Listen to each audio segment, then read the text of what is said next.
helping people cope with and overcome life's challenges. This is Life Transformations with Michael Hart, Canadian Certified Counselor and award-winning psychotherapist. Thank you for joining us in this episode of the Life Transformation Show. Today's show is titled 5 Strategies to Overcome Shame.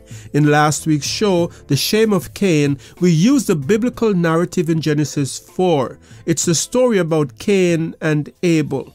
And we used that text to discuss the subject of shame. We argued that shame was the driving force behind Cain's murder of his brother Abel.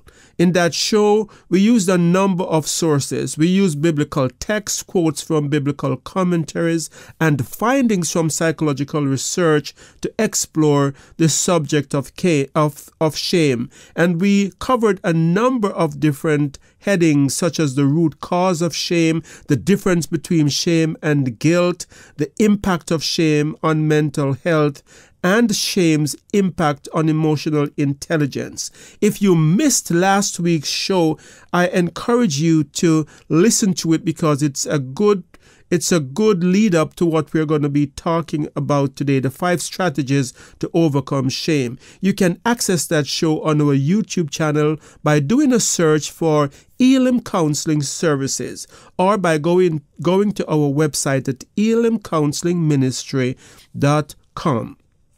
Shame has been described as a pesky emotion that is hard to get rid of. Society has all kinds of remedies for the emotion of guilt. A person dealing with guilt can confess their wrongdoings to God, they can make an apology, or they can perform some remedial action as a way of overcoming guilt. However, when it comes to shame, things are a lot more complex. Often, the roots of shame do not have anything to do with the current incident, but goes all the way back to events that occurred in a person's childhood.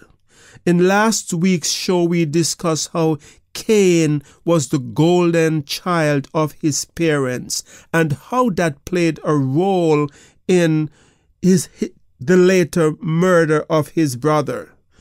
And we quoted from the Jameson, Fawcett and Brown Bible commentary that tells us that the name Cain means possession, valued above everything else, whereas Abel could mean weakness, vanity, or grief. We also quoted from the Carson's Bible commentary that argues that Eve saw Cain as the promised seed that God said in Genesis 3:15 would bruise the head of the serpent. In other words, Cain was seen as the special son, the gift from the Lord, whereas Abel was simply the other son, the one who is associated with grief and guilt. And so we want to keep that background in mind as we go into discussing this subject of 5 strategies to overcome shame.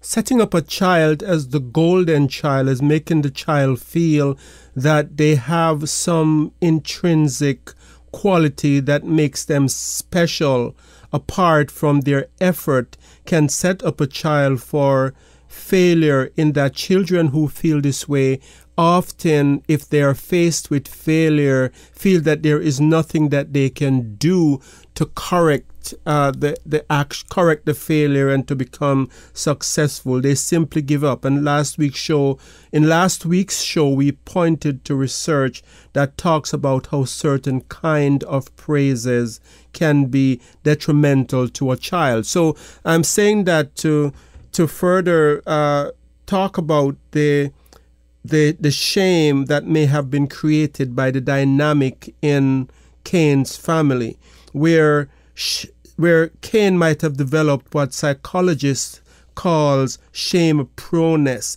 They have tests, psychologists have tests that they can do to identify if someone has a propensity to feel shame, and they call that propensity a shame shame-proneness. These individuals are predisposed to be triggered to experience shame. Cain had shame-proneness, as can be seen from his anger towards Abel. Anger has been said to be a cover for shame. People who feel shame turn to anger as a way of deflecting from the overwhelming feeling of shame, this feeling that they find unbearable. So anger is a way of escaping or diffusing that feeling of shame. The person who resorts to domestic violence or other forms of violence may not have an anger issue, but a shame issue. For example, little boys who grow up seeing their mothers physically assaulted by their fathers feel powerless and incapable because they couldn't do anything to protect their mother. This leads to shame-proneness. Many of these young boys grow up to become angry young men. A simple argument in adulthood could trigger these feelings of powerlessness and may result in them physically assaulting their wives later on. In today's show, we will be uncovering these 5 principles for overcoming shame-proneness. Recent studies have also examined the role that shame plays in a wide range of mental public health issues, including self-esteem, self-concept, depression, addiction, eating disorder, bullying, suicide, family violence, and sexual assault. And this is from Brené Brown, who studies shame extensively and have written many books on the subject of shame. So when we are talking about shame, we're talking about something that touches a whole host of other mental health issues. So it's very important for us to have strategies for overcoming shame. So the first of the 5 strategies for overcoming shame is to identify the root cause of the shame. Professor Thomas Sheff, who wrote in the Journal of Cultural Sociology, says that shame is the most obstructed and hidden emotion, and therefore the most destructive. And so if you're going to overcome shame, you have to do some investigation to uncover what the shame is really about. Shame didn't appear out of nowhere. It is a form of conditioning that inhabits your mind, your heart, your body, and your soul. Maybe you were someone who were made to feel ashamed of yourself when you were young, ashamed of who you are, your level of intelligence, your body. There is something that happened in your childhood, in the formative years of your life, that may have conditioned you to shame-proneness. Where did you learn that you shouldn't fail? That failure was not a part of life.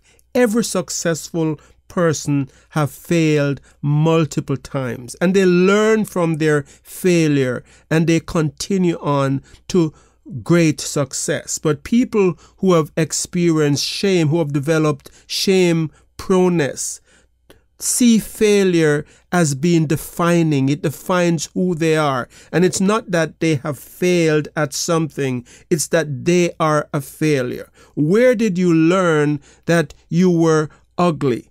People who have this self-concept of seeing themselves in negative ways, that self-concept comes from somewhere. It has nothing to do with how they look. It has something to do with what has been planted in their minds by others who had some form of authority over them. Maybe a parent, maybe a caregiver, or maybe it's someone in school that you looked up to that told you that there was something wrong with your body, with your appearance. Where did you learn that others are better than you? Where did you learn that you are worthless? Where did you learn that you are shameful? Where did you learn that you are not lovable? It's important to go back to the root cause and to look at where this feeling comes from. In Cain's situation, it was the opposite. As the golden child, he learned that things in life should come easily, that he shouldn't have to deal with adversity, that he was gifted and that everything would be easy because of who he is. So when Cain is faced with the rejection of his sacrifice in Genesis chapter 4, he couldn't deal with it because that resulted in him feeling that his self-image of being superior has been shattered. On the other hand, we see God pleading to him in the narrative saying, Cain, if you do what is right, your sacrifice will be accepted. But instead, Cain was so broken by this failure that he could not muster the courage to try again. He was defeated. His soul was crushed by the fact that his first effort was not successful. So if you're going to overcome shame, it's important for you to do some self-searching to see where and what has conditioned you, where it came from and what has conditioned you to feel that you are shameful, that there is something wrong with you. The second point in overcoming shame is that you should become aware of where in your body do you carry the shame, because we carry shame in our physical body.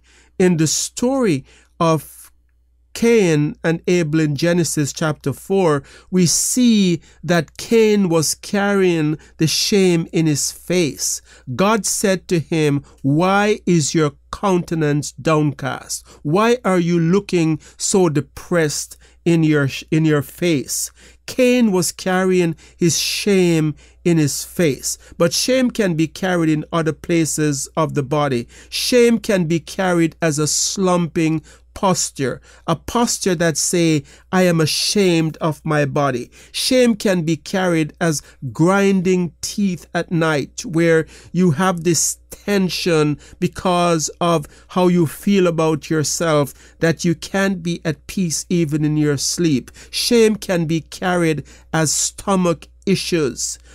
Shame can be carried as obesity, which in some cases, not in all, but in some cases can be a way of hiding a person's true self because they are really ashamed of who they are. So where in your body are you carrying your shame? But we can see that shame can also be the opposite. Shame can also result in overcompensation.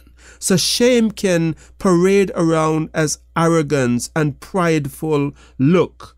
So people who have this shame, who they are wounded at the core of their being because of this shame-proneness that they're carrying, they may overcompensate by walking around with this look that they are proud, that they are better than everyone else, and they're arrogant. But at the root cause of this is a very fragile self-esteem that is prone to shame. Michael will be right back. You have been listening to the Life Transformation Show, where award-winning psychotherapist Michael Hart of Elim Counseling Services has been speaking on the topic 5 strategies to overcome shame.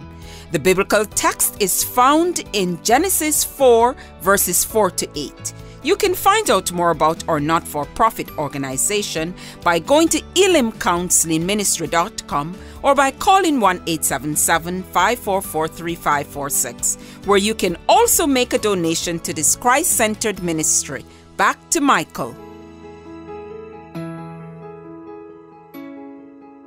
We are often treating the symptom of shame instead of trying to treat the source. We need to go to the source. And the first point is looking at where shame originated, where it came from. But the second point of where you're carrying it in your body is important, because knowing where you're carrying it in your body is showing you the effect that it is having on you. And the secret of knowing that can be very powerful, because it will give you insight into what's really going on. So when God came to Cain and said, "Cain, why is your face looking like that?" This was God's attempt to get his attention and to cause him to self-reflect as to what was really going on in his emotion. Knowing what's going on in your body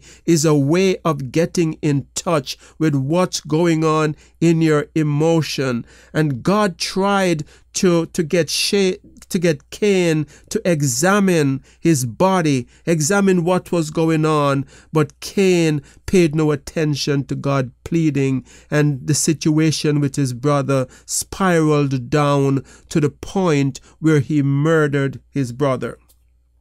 The third point about shame is that you should talk about your shame. It's not just enough to know the root cause, to identify the root cause of the shame. It's not enough to just know where in your body you're carrying the shame, but it's also important to talk about your shame.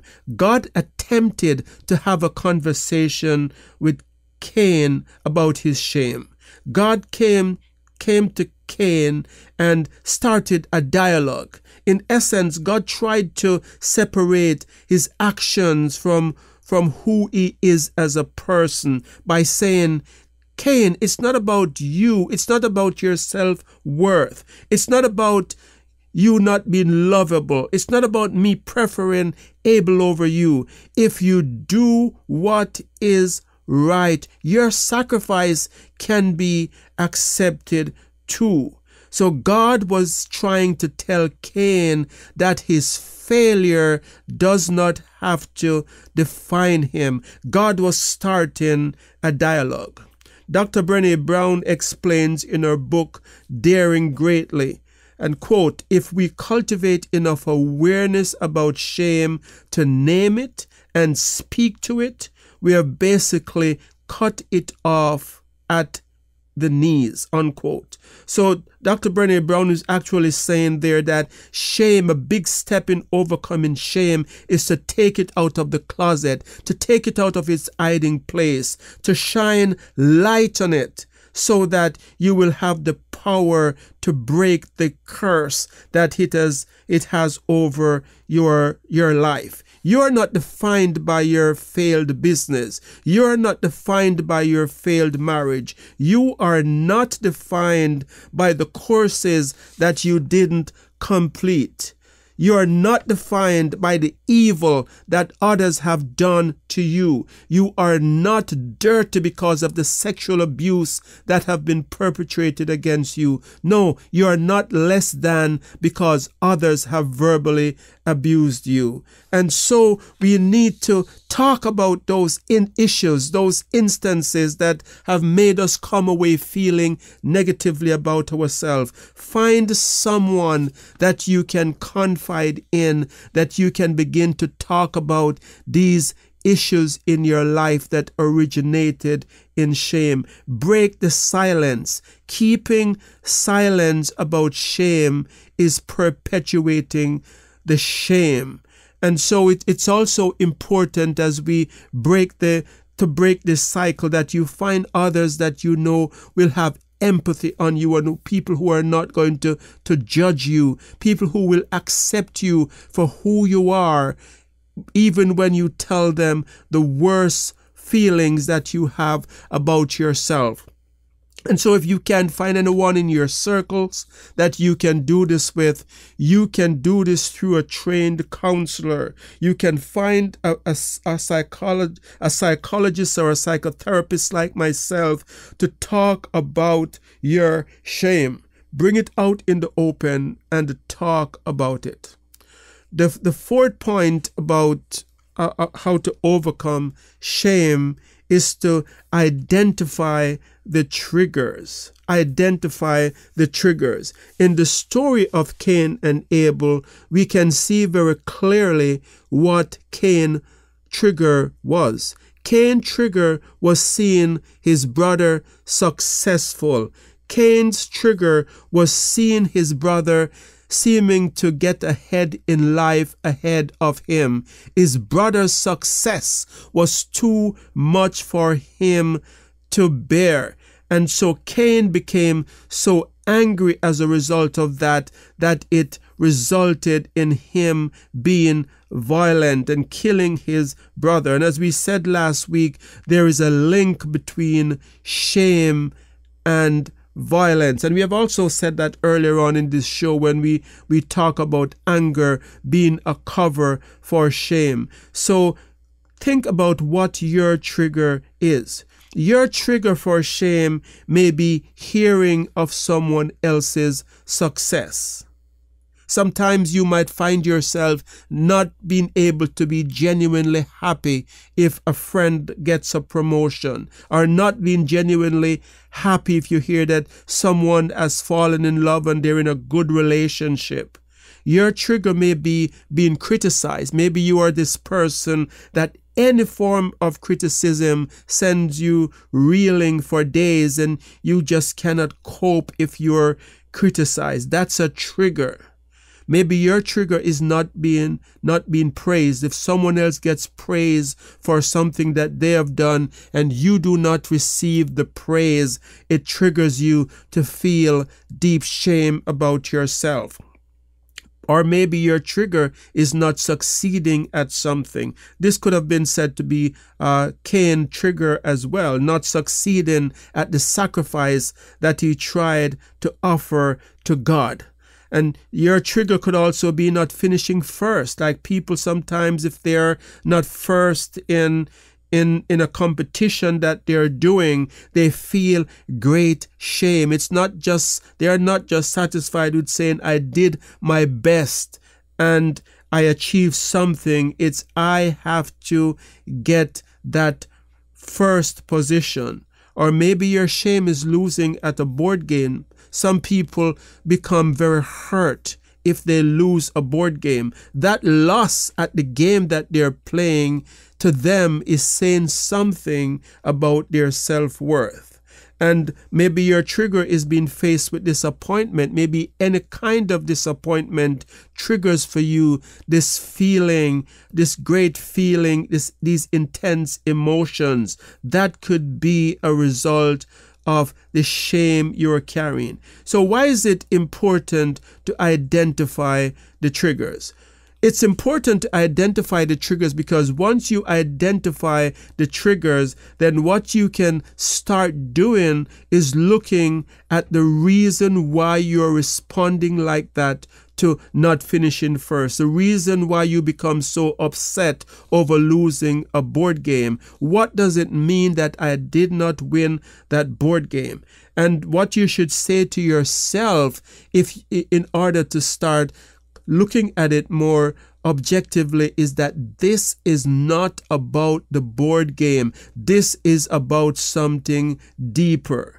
And so when you have these conversations with yourself, you can begin to help to heal the deeper wound that's there. If you think that it's just about the board game and you keep being upset every time you lose a board game, you're going to be stuck in that cycle of shame. But if you can self-talk and say, Michael, what's going on with you now why you're this upset about a simple game?